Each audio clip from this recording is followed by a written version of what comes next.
สวัสดีสมาชิกทุกท่านเนาะวันนี้ PCBS จะมาเรียบเกี่ยวกับ AX ต่อ A เนาะทางลูกค้าฟังมันซ่ามันเนาะข้าพเจ้าที่ว่าประกอบตันลูกค้าซัน100%เนาะลูกค้ามาเบได้ข้าพเจ้าเอาเบตันตัวนั้นเนาะสำหรับปืนอารมณ์นี้เนาะประมาณนี้เนาะอันนี้ลูกค้าผู้เดียวซันเนาะอันนี้ทำเสียงควันซันเนาะสองบอร์ดนี้เนาะลูกค้าทำเสียงควันซันเนาะประมาณนี้เลยเนาะ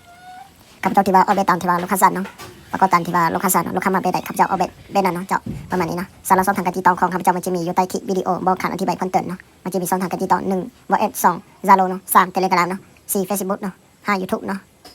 ประมาณนี้เนาะ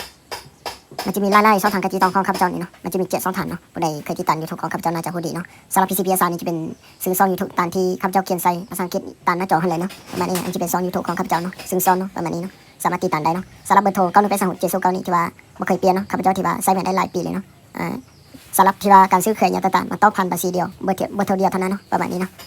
ลูกค้าท่านใดสนใจเบอร์ใดสามารถอีบอกหาเบอร์โทรตามหน้าจอนี้เลยเนาะอันนี้จะเป็นท็อป A เนาะข้าพเจ้าที่ว่าประกอบตันซันท็อป A จะเป็นลำ LT ยาว44ซนเนาะประมาณนี้เลยเนาะอันนี้จะเป็นวาล์วกริเกตตัวเป็ดเวทเนาะเป่านี่รับประกันให้ที่ว่า3 เดือนเนาะหลังจากที่ข้าพเจ้าเอาเก็ตเนาะสำหรับลำนี้รับประกันให้ที่ว่า2 ปีเต็มเลยเนาะวิดีโอนี้ก็จบเพียงเท่านี้เนาะขอให้ติดตามวิดีโอต่อไปนะ